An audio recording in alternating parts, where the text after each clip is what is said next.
If I could have any superpower, it would probably be teleportation. But second to that would be super speed. In comics, perhaps the best known speedster of all is the Flash. This is a character who takes the idea of speed to insane levels, tapping into the speed force in order to run at speeds of over 670 million miles per hour. But what's really cool about the Flash is that he's not just fast when it comes to running. He can also read super fast, build super fast, and react super fast. He probably has super fast broadband. His brain is capable of processing visual imagery in less than an attosecond, which would be a requirement for anyone moving that fast. So if we really want to train like Barry Allen, we're going to need to supercharge our entire bodies. We may not be able to travel through time, but we could train to move, think, and react faster than everyone else. Like all of these out there approaches to training, this is easier than it sounds, because very few people train this stuff at all. Advantage: us. So let's start with moving faster. The good news, this is something that has been plenty researched already. One of the coolest methods for training running speed or getting faster at anything, which I've touched on previously, is to use something called overspeed training. The idea here is that you'll use any method you can to go faster than you normally would while moving. The most obvious example is when running. You might run down a hill, or some people will even tow themselves behind cars. This is highly effective because it forces your nervous system to adapt. You are learning the movement patterns and the recruitment necessary to reach those speeds, so that your body remembers how to go faster and can eventually do it on its own in future. The problem with this kind of training? It can be a fast track to injury. A slightly different approach then is to simply train as fast as you can, or faster even than you intend to move in practice, with fast intent. The same is true when punching, when throwing, when doing push-ups. So many of us have a tendency to actually slow the movements down while training, to be slow and deliberate and to just go through the motions. If you want to get faster, then you need to attack the movement. But it will also help you to develop a higher ratio of fast and super fast twitch muscle fibers. Note that this is specific to the area you're training. Sprinting is great if you want to run faster, but if you want to be faster, then you need to practice moving all of your limbs more quickly and explosively. This is why plyometric and ballistic exercises can be particularly effective for increasing speed. The aim is to move as quickly and explosively as possible, and this is enhanced if you do it against sub-maximal resistance. Note that I say sub-maximal. If you attempt to lift your 1 rep maximum through a controlled range of motion, as in a bench press or a squat, then you'll be forced to slow down your cadence, thus making the movement less explosive, less quick. The rule of 90% suggests that the optimum amount of weight to use is 90% of your 1 rep maximum if you want to build strength. Seeing as many people equate strength to force production and force production to velocity, it follows that developing max strength this way will make you super fast. So does this rule out kettlebells and calisthenics for optimal speed and explosiveness? Not so fast, because there are other schools of thought that suggest 30% of your 1 rep maximum is the point where many exercises are recorded generating peak power output. It's a kind of Goldilocks zone. Many powerlifters will likewise drop their loads to around 70% in order to apply a technique called compensatory acceleration. Here they're using the same effort and explosiveness as though they were moving a 1 rep max, but the lighter load means that they'll explode through the movement more quickly. Bruce Lee used a similar speed training technique for his training, attempting to finish the same workout in the shortest possible time by moving the weights faster, and most people would probably agree that Bruce was pretty quick. Explosive movements that rely on compensatory acceleration and explosions of power are better at developing rate of force production. Even if you're a powerlifter who lifts extremely heavy, chances are you're still using predominantly type 2A twitch muscle fiber, because the movement is too slow. But you will actually decrease the number of superfast 2X fibers, which are used in things like Olympic lifting and sprinting. Many Olympic lifts are actually described as being almost plyometric. They rely on a stretch shortening cycle, and they're explosive, almost like a throw, like a medicine ball slam. In one study it was found that sedentary individuals had muscles comprised of 12% type 2X fiber, whereas powerlifters had only 1%. That said, the powerlifting group had a significantly higher proportion of intermediate type 2A fibers. Remember, we're not training for a specific event, but rather to simply be quicker. To that end, we need a more varied selection of movements that includes level changes, direction changes, rotation and more. You can't train these movements with 100% of your 1 rep max, because that would lead to injury. But don't feel wed to the number 30 either. When you look at the research, it turns out that max power output actually varies significantly from one exercise to another. Some of these movements, like the hang power clean, peak at 80%, Others, like the split jump squat, appear to peak at 30 to 60%. Your job is to listen to your own body and to try and feel when you're moving with maximum explosiveness and force versus slowly grinding through reps or harming your technique and stability. Intramuscular coordination has as much to do with fast and efficient movement as does muscle fiber recruitment. You should focus on stiffening the core and driving through the glutes so as to maintain that truly athletic performance. So how might we apply this to running like the Flash?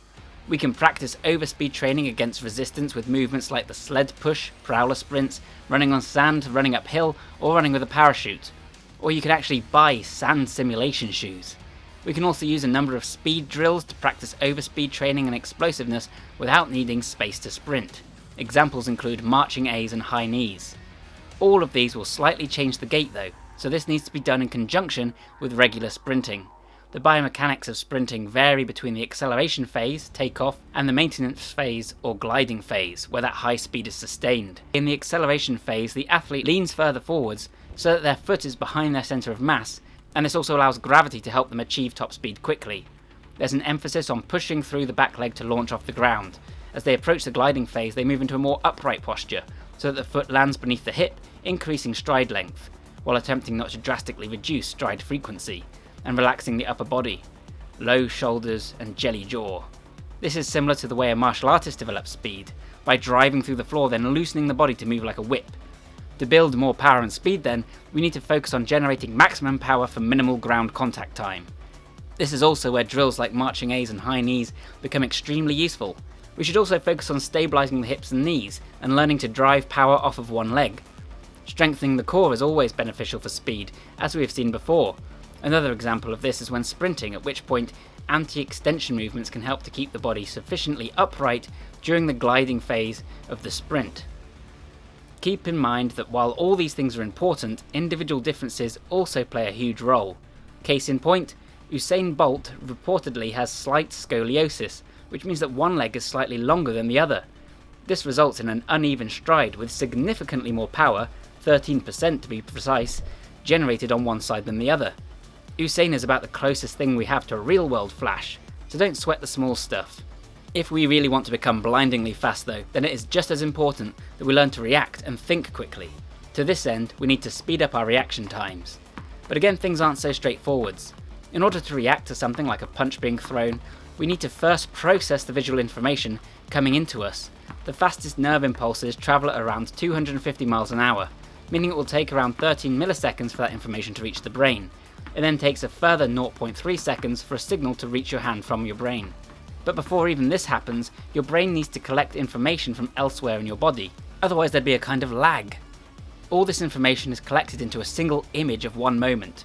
Author of the book Felt Time, The Psychology of How We Perceive Time, Mark Whitman, explains the difference between the functional moment, the experienced moment, and the remembered moment stored in our working memory.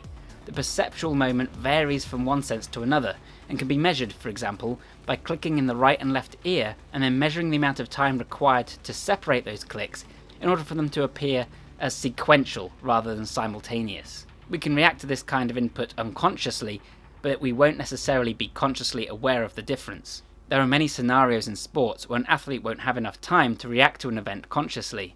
In this situation, they must rely on rote repetition that has ensured their reactions are instinctual.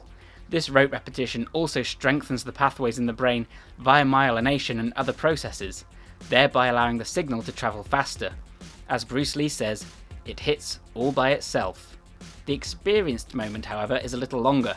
This is closer to 2 to 3 seconds, and this is the amount of time at which the passage of time becomes something we are consciously aware of. This is what gives us the window of opportunity to make a logical decision about the best course of action. And we know that this amount of time can slightly change in response to events around us, as in the way time appears to slow to a crawl in a life or death situation. While the precise mechanisms for this process aren't fully understood, and it may even be illusory, a trick caused by the way memory is encoded, it's generally agreed that increased focus and arousal in the brain could help to encourage this increased awareness. Entering a flow state may help to accomplish this too, which is something I've made plenty of videos about in the past. There are things we can do to marginally increase these reaction times too. Supplementation is one example. One of the most interesting examples is combining lutein and zeaxanthin.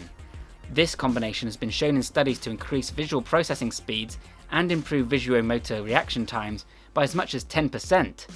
For the reasons described, you're not going to feel 10% faster, but that's still pretty awesome. Engaging the peripheral vision can help too. Not only does this allow you to utilise receptors at the edge of the eye that actually reach the brain quicker, but it also gives you a broader frame of reference and allows you to bring in more information. It may even help you to accomplish that state of flow.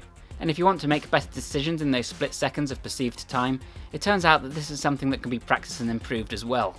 Both playing a musical instrument and playing first-person shooting games have been shown to speed up decision making with no apparent drop-off in accuracy. There's much more to moving and thinking quickly, and I could easily expand this into an entire series. It's certainly something I'll be addressing again in future. But suffice to say that if you want to move by the flash, stop going through the motions and start moving quickly, efficiently, and powerfully.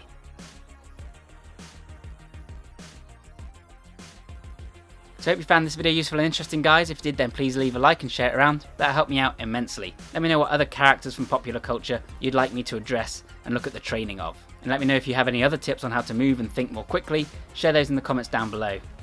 If you like the idea of training for more than just strength or endurance, then you'll probably enjoy my ebook and training program, Super Functional Training. That looks at how to train the body and the mind in a comprehensive manner and using some rather unique techniques. There's a discount on right now whilst we're all in lockdown, and you can find the link in the description down below. Subscribe if you want more like this, of course, and thanks a ton for watching. I'll see you next time. Bye for now.